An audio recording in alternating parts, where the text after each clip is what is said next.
What's goody, everybody? It's full-time trip. We're back in the building. Arsenal 2, Fulham 1 at the Emirates Stadium. Woo! It's a roller coaster of emotions. It's a roller coaster of emotions. I can't lie. It was boredom, and it was a little apathy, and then it was a complete dread at what was happening, and then it was delight because of the goals, and it was more dread, and then Saka came on. There was a lot of stuff going on. But hope you're all doing well after that international break. We had to take a break ourselves, but we are back for the run-in. We are back for the rest of the season and all the fixtures that come with it. Hope you all been doing well. Make sure you like, comment, subscribe, and all that good stuff. But let's talk about the game. Let's talk about the game. Oh my gosh, I believe there was the first goal from Mikel Merino, a nice little pick in the box, and then we had our second goal, of course, from Bukayo Ayayinka. I'm sorry, let me get that right. Bukayo Ayayinka Temidayo Saka. Let me get that right. I'm sorry. I apologize, man. And then I believe we had one goal back from Muniz at the end with some deflection stuff, but overall, second half was much better. First half wasn't too great. I think we warmed into things, but I was just getting adjusted to how they were operating. Just I guess from that sense. And again, we're operating at a kind of a slanted operation because again, all of our players are not fit. It is what it is. But overall thoughts on the game, I thought we grew into it, and I saw some really endearing performances from a few notable people, especially from an attacking standpoint that, again, it's been the talk of the town. It's been really hot button for us as of late.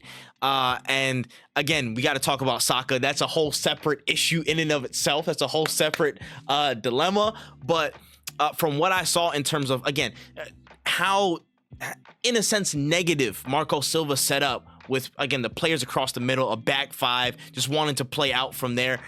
It was going to be a very much a tough time to, again, trying to break down that block and break down how they set up, trying to get in between those lines. And there were a few things that I saw that would have been I think were effective in certain ways, but it was just getting into the flow of the tempo. I thought overall in the first half it started off kind of sloppy, a little bit disjointed, but then again we grew into it. We got a little bit more organization, some uniformity, and I think some really good moments from, again, certain individuals just making things happen. In the first half, I said my standout was Mikel Merino because of the goal scored, but I think outside of that, I really wanted to give a shout out to Declan Rice and Jurriën Timber. I thought from their side, obviously covering the defensive gamut of issues that could have happened, and then some of the attacks that were breaking. I thought those were, again, of course, obviously important, but from an attacking standpoint, I don't think in the first half, Miles Lewis-Skelly had as much license to go forward. I think he was trying to keep things a little bit wider. And in those moments, I think a lot of the onus to push forward was in those little runs that Declan Rice and Timber made to burst through, beat one defender, and then open up some quick touch passing from there and hopefully, again, create some chances on that front. And I think that's where that first goal came from. From there, Timber burst past somebody, got into the box, and I think Merino got it under his feet, and then he just was able to get it out and again score. So I thought that was very good.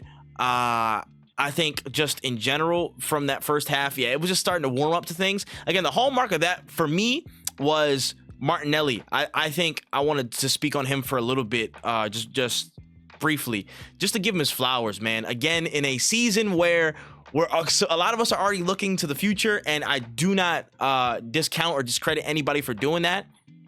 In the time of the here and now, where we need everybody to be at their best, that was the best Martinelli I've probably seen this season. That was probably the most hungriest and the closest picture to 2022-23 Martinelli that I've seen in a very long time. Again, given it's Castagna, given it's him, you know what I'm saying? You can physically outmatch him. You can outpace him any day. And all that's left after that is making the decision to play the proper final ball and have a proper final action. And we saw as the game went on, there was more and more and more of that fearlessness, more of that attack, that aggression. I loved it. That is what I've been wanting to see from Martinelli for so long. And we can have this conversation. Again, shout out to Prince. Shout out to Keenan Prince on Twitter, because he's been running this, he's been flying the banner on this for a long time, and I agree with him in a lot of sentiments. The system can only do so much. Jesus being next to you can only do so much before you ask the question of, what are you doing to dictate your own actions? What are you doing? And me, I got Martinelli jersey in my collections, bro. I love Martinelli. I absolutely do. But we have to be honest. At some point, where do you gauge that hit? Where do you gauge his ability and control to beat his man, to use the tools that he's used in previous seasons to get past players and provide really, really quality moments and quality opportunities in the box? That's what we saw today. We saw a lot of that today. Excellent cutbacks that Odegaard kind of fluffed. You know what I'm saying? Some really good moves to beat Castagna. Castagna was on the floor. He was shaking, bro. He was out of there, bro, for a couple of times. And it just looks like he was in full flow. In times where the right-hand side was jammed up a good amount, I thought that Martinelli did so well to handle that left-hand side and bring a lot of life to the game. Again, there were some good deliveries in there, a couple of overhit ones in the first half. But again, as the game went along, you saw more quality chances. You saw, again, stronger takes, more committed decisions on his part. And that's what we need in the left winger. That's somebody who's going to cause disruption. And that's been a big topic of discussion. Help spread the floor so that when you get these moments, you beat your man and you look up. Oh, man, I had two people committed to me. And then there's this gap right here. I can just do a cutback. Again, our bread and butter in 2022-23, we need to see that individual quality. That individual quality has to be there. It has to. So I loved it. I loved Martinelli's performance. Clearly my man of the match today, bar none. Absolutely my man of the match. Other notable players I do want to mention, I think again, Rice had a really good game. Just the carries, the awareness in and around the box itself, offensively. I thought him picking up certain spaces, just not letting people get to him and stuff. I thought he was very tidy. Again, Timber mentioned had a good game. Outside of that, I think I'm trying to remember off the top of my head if there were some other notable moments positively that I can give. Outside of the one I want to talk to last. I think other people can definitely cover them, but off of my watch, those were the biggest factors in terms of the performance and what I wanted to see. And what stood out to me. From there, unfortunately, we're gonna have to figure out what's going on with Gabriel because he done his hamstring early, and that's a whole nother problem for a whole nother day. I don't even want to talk about that right now, but you know, it is what it is. We'll just leave that for something else. But that's not a good sign. With our defensive reinforcements, I don't know who is going to be available. If at minimum, I don't think he's making the first leg. I don't think he's going to be able to make it next week unless by some chance the good Lord above just strikes some lightning into his hamstring and says, nah, he's good. He's whatever. I don't know what's going to happen on that front, but I think it was very, very unfortunate to see him go down. Kiwior, we already know his problem areas. Again, with aerial duels, with any pacey forward, if you set him in the box and you have people around him, he can defend things easily. From a more central position and a more sedentary position, he can defend things and clear them out. You saw at the end of the game, he was deflecting everything and clearing everything and doing what he needed to do. But on the run outside of the box, when there's a bit of a lone, not necessarily a lone wolf, but there's bigger spacing in between him and the other center back. And we've seen this before with him and Saliba. He has trouble gauging whether to stay or whether to go, and judging the aerial, like the flight of the ball whenever it comes into certain spaces, and that brings him into some troublesome areas. But you know, between that and MLS, there's a little bit of like, you know, unfamiliarity between them, and you know, again, MLS is 18, Miles is 18. You know what I mean? And again, Kiwior is a little bit inexperienced in and of himself in those types of ways. So I don't want to put too much credence on it, but I also don't want to see that at the Bernabeu. You know what I'm saying? I don't want to see it at the Bernabeu. I don't want to see it. I don't, you know what I'm saying? Put it out there, you know, get that gone, brother. Thank you. But it's gonna be interesting to see what we do going forward. Again, I just thought a lot of things really opened up. I'll give some praise to Mikel Merino as well. I'll give him some more. Again, he scored the goal. I thought he was solid again in his intensity in the press and finding himself in good positions in the box. I thought his technique was really, really good and consistently has been really good in that position. I think 4 goals in 9 games as a striker, maybe. I think it's about 4 and 9.